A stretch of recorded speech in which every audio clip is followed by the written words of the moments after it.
Lalu bagaimana pemerintah Indonesia bisa memberantas mafia pekerja migran? Selengkapnya kita ulas bersama Ashabul Kahfi, anggota Komisi 9 DPR fraksi PAN, dan Haryanto Suwarno, Ketua Umum SBMI. Selamat malam Pak Kahfi dan Pak Haryanto. Malam. Malam. Selamat malam.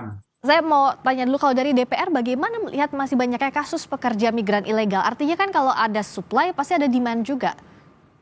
Nah, ini kan menjadi pertanyaan kita semua kan.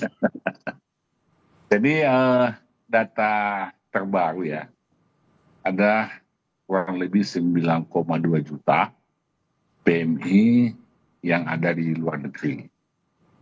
Dan dari 9,2 juta itu, ada 5 juta PMI yang tidak memiliki dokumen. Atau mereka berangkat non-prosedural atau ilegal. Itu artinya ada 5 juta PMI yang tidak mendapatkan perlindungan negara. Ya. Ada 5 juta yang tidak mendapatkan jaminan keselamatan dan mereka sangat rentan untuk dieksploitasi. Nah, pertanyaannya sekarang, sudah berapa sih warga negara kita yang menjadi PMI legal, yang menjadi korban dari mafia-mafia atau agen-agen calo-calo yang menjadi menjual jasa untuk memberangkatkan tenaga kerja secara ilegal, baik ke Malaysia maupun di Timur Tengah. Karena di dua negara inilah yang paling banyak PMI legal.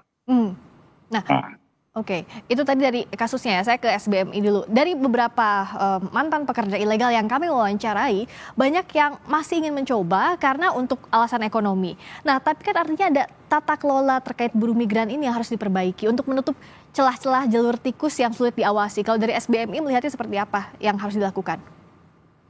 Ya, sangat betul sekali. Jadi selama ini kita dihadapkan dengan dua pilihan ya. Untuk bekerja secara prosedural, tetapi infrastruktur di daerah kami lihat saat ini belum siap. Kemudian pilihan kedua, karena ini soal ekonomi, soal perut, maka teman-teman yang di daerah memilih untuk berangkat secara cepat, khususnya adalah ke Malaysia.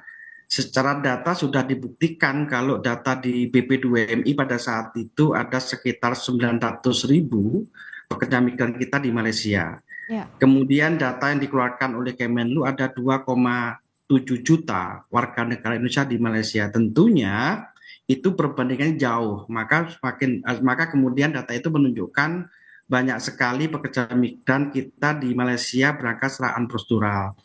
Tentunya kami melihat secara utuh. Kita lihat konteks NTT misalkan.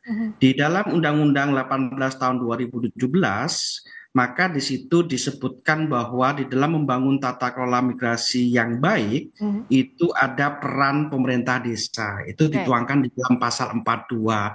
Ada peran pemerintah daerah dan provinsi. Dan yang paling penting adalah membentuk layanan terpadu satu atap. Tetapi faktanya di teman-teman di NTT ketika ingin memilih jalur prosedural, itu infrastrukturnya jauh. Justru malah biaya semakin mahal dan akhirnya dia berangkat lewat, kalau mau prosedural lewat Surabaya, kalau tidak ya mereka akan ikut calo oknum yang tidak bertanggung jawab tadi. Nah, kalau dari DPR momentum perbaikannya dimulai dari mana? Tadi contoh kasus di NTT, belum lagi Riau juga. Nah, bagaimana memperbaiki tata kelola pemerintah dari mulai tingkat daerah sampai ke pusat untuk menutup celah ini? Jadi ada dua kan, akar masalahnya kan kita sudah tahu ini ya. Yang pertama kan sudah disebutkan tadi, itu faktor kemiskinan, kemudian iming-iming gaji besar itu kan. Kemudian muncullah di situ calo-calo yang memberangkatkan mereka. Nah, kenapa itu terjadi? Karena yang pertama, menurut saya ada dua hal yang perlu menjadi perhatian pemerintah. Yang pertama, permudah dalam negeri. Yang kedua, perbaiki diplomasi dengan luar negeri, daerah penempatan. Contoh, dari hasil diskusi saya, pengamatan saya, ternyata memang prosedur di dinas tenaga kerja itu sangat agak ribet loh, berbelit-belit di situ. Ada sistem di situ siap kerja itu kan. Nah, kadang mereka frustrasi karena hanya persoalan KTP yang berbeda dengan kakaknya mereka. Tidak bisa lolos begitu ya? Nggak bisa lolos, sehingga ketika mereka ke imigrasi mengurus paspor pasti nggak bisa juga lolos kan? Iya. Jadi ini harus dipermudah itu. Aha. Yang kedua, ijazah. Mereka yang memiliki keterampilan menebang pohon dan mereka ahli karena mereka adalah petani, pekebun, tapi tidak memiliki legalitas. Ya harusnya ini kan diberi legalitas. Apakah itu dari BLK atau dari mana? Yang penting ketika mereka berangkat, sertifikat itulah yang digunakan untuk mendapatkan legalitas sehingga bisa mendapatkan paspor. Oke. Nah, pada saat yang sama ketika mereka sudah panik, mau berangkat nggak bisa, terbukalah ruang para calo-calo ini. Ya udahlah, kita berangkat dengan cara saya. Yang lebih mudah begitu ya, latar belakang. Dan dibiayai. Dan dibiayai lah. Iya. Ini yang terjadi. Iya. Jadi 4 juta loh yang ilegal itu. Iya. Jadi harus ada perbaikan tadi tata kelola dari dalam negeri dan juga diplomasi luar negeri. Ya, kalau dari itu yang kedua, diplomasi luar negeri. Contoh, Mbak. Kita minta agar negara-negara tujuan jangan mau menerima tenaga ilegal. Oke. Ya, yang terjadi kan di Malaysia dan di Arab Saudi itu kan paling banyak di sana. Iya. Kita nggak tahu seperti apa kebijakan di sana, sehingga tenaga ilegal ini cukup didominasi di 2 negara ini. Di Jepang kan nggak ada. Di Korea hampir nggak ada. Di dan bahkan kasus ini berulang begitu ya, Pak Sabul Khalfi ya? Jadi ketiga, ini perlu edukasi. Baik.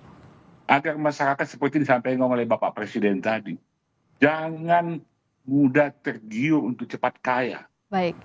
Karena faktanya kan sudah berapa TKW kita yang disiksa, sudah berapa TKW kita yang nggak dibayar gajinya.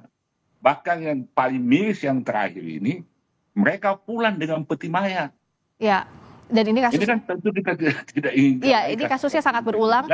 Jangan sampai ini terjadi lagi. 75 kali penembakan, 75 kali penembakan. Dan begini Mbak, maaf ini ya, kasus yang terakhir ini menurut saya, ini luar biasa. Kalau penyiksaan selama ini hanya dilakukan oleh majikan, ini dilakukan oleh aparat. Oke, nah baik Pak. Nah saya berikutnya ke SBMI, singkat saja. Kalau dari SBMI, dalam waktu dekat apa yang bisa dilakukan selain tadi beberapa poin jangka panjang yang sudah disampaikan oleh Pak Sabul Khalfi yang semestinya dalam waktu cepat agar tidak berulang lagi, apa kalau dari sisi SBMI? Ya, yang pertama adalah tidak ada kemudian manusia yang ilegal, tetapi yang ada penempatan unprosedural. Ya. Yang kedua adalah ini momentum bahwa Undang-Undang 18 tahun 2017 sedang direvisi oleh DPR. Tentunya kami sangat berharap tidak cukup hanya revisi, tapi sangat dibutuhkan soal leadership-nya. Karena sangat tidak mudah membangun tata kelola tanpa dikuatkan dengan leadership. Ini yang kemudian nanti kita akan coba lihat ke sana. Yang terakhir, masalah ini sebenarnya pengawasan. Justru kalau saat ini lemah pengawasan yang dilakukan oleh eksekutif, maka seharusnya DPR juga langsung berperan aktif. Misalkan bagaimana DPR sebagai fungsi pengawasan, misalkan dulu itu ada tim WAS, namanya tim WAS DKI dan segala macam.